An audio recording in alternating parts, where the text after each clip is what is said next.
So now we are moving on to, which is now 6E, the 2017 Equalization Study for 2018 Equalized Values. Ms. Sieloff? Good afternoon, everybody. There's a lot of numbers in here. There's a lot of ratios. There's a lot of multipliers. There's a lot of stuff. So I'm just going to give you a quick gist. This is what we do all year long. We appraise property. We study sales. We then take a look at where we came in and compare it to where the local unit came in. And whatever the difference is what these multipliers are. And this lets the local unit know whether they have to increase or decrease their values by class of property for the next year. So this is the tabular summary report of all of those findings. And there's just two things that I want to point out that might be a little bit different from what you've experienced in the past. On page 28 of your packet is the Centerline 4018R report. And I just wanted to point out in case somebody noticed it, but didn't know what it meant. There is two lines under the industrial class, and what that total is, $11,387,450 plus the $8,936,000. That's the total for the industrial class. I'm stratifying out the $8.9 million because that is the Fiat Chrysler properties. There are two of them that are under appeal at the tax tribunal, and if I didn't pull those out of the study, it would cause a greater amount of adjustment to be done on the whole class, and nothing would be, the assessor is not going to adjust the Fiat Chrysler properties. So I wanted to make sure that you guys were aware of why that's been singled out. And then the other thing that I wanted to point out, it's something new to the report that I'm going to continue to include from years to come. It's the very last page. It's page 76. By statute, I have to publish the tentative ratios and multipliers in the newspaper by a specific date in February. And because I know all that information now, I just wanted to make sure that that was included in your packet. It's never been included before, but that's just a summary of everything. And if you take a look at some of the stuff, the industrial properties are moving 5% on average, which is kind of significant. Residential is moving 3%. Commercial is moving 3.76, and even our ag is moving a little bit over 2%. So we do have some positive growth coming in our values for 18. And I would welcome any questions on this Okay, study. before I open for questions, let me get the motion to receive and file. Moved by Duge, supported by Drillette. Commissioner Myjack. Thank you, Madam Chair. Thank you, Kristen, for coming here today. This is maybe more of a question for Mr. Schmiegel. Since residential property makes up a large portion of taxes, and since residential properties have gone up over 3%, what would that mean in our budget for the following year? That we would be over, I think we projected, what, 2% in the budget for Would you like me to or you property taxes? Either one of you guys. Well, the CPI, basically taxes, you have to understand, taxes are not based on assessments, which is what this report is talking about. They're based on taxable value. The CPI for the next year is 1.9%, which is 1% more than it was for 2017 values. We were just under 1%.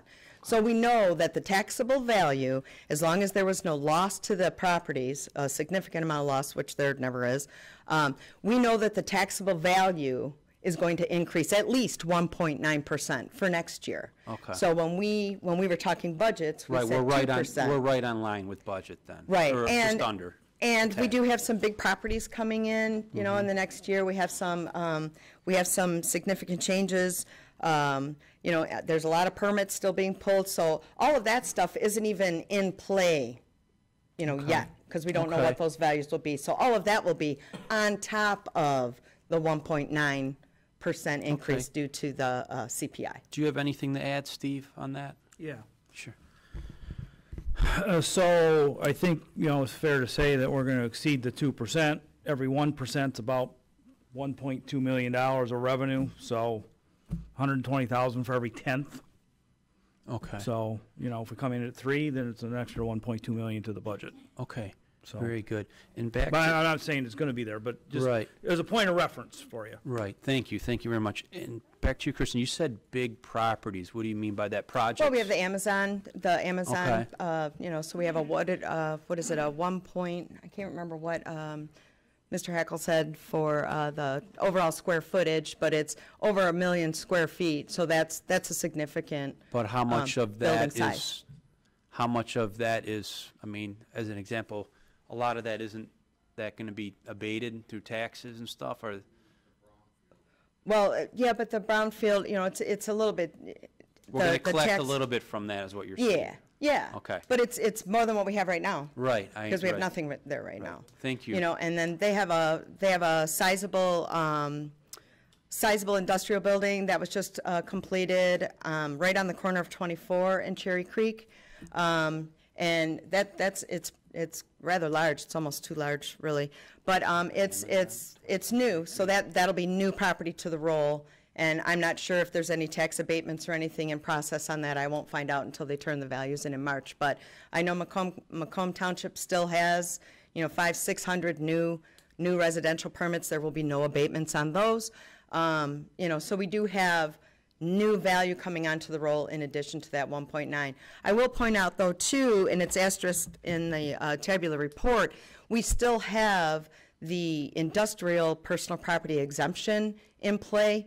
And so as long as they qualify and file for their eligible manufacturing personal property exemption each year, that property will be coming off. And I have no idea what those numbers are. You know, it was very significant the first year because it was anything earlier than 2005 purchased and anything after 13, but now it's just 1 year at a time. So I really don't It's know. yet to be seen. But from our standard, from Mr. Schmiegel's standpoint, we're made whole. We should be, Communities are yes. still, and hopefully we'll have our finger crossed Yes. year to year. So Yes, we should thanks, be. Thanks for a good job on this report. Thank you. Commissioner Duche? Thank you, Madam Chairman. Well done on the report. Thank you. Very well done. Question.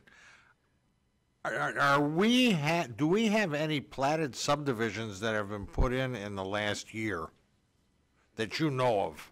Yeah. We still have platted subdivisions.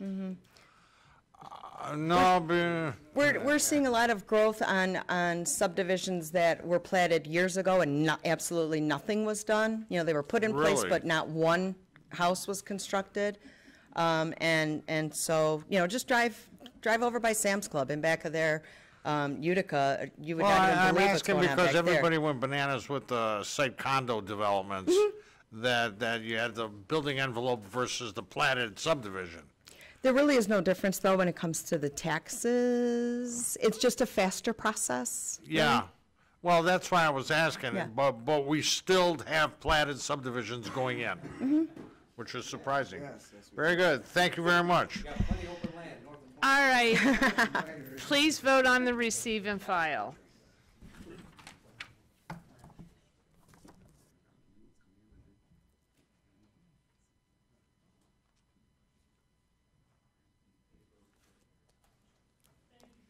Thank you very much. Receive and file passes 12-0. Thank you. Have a wonderful holiday, everybody. And be safe going home.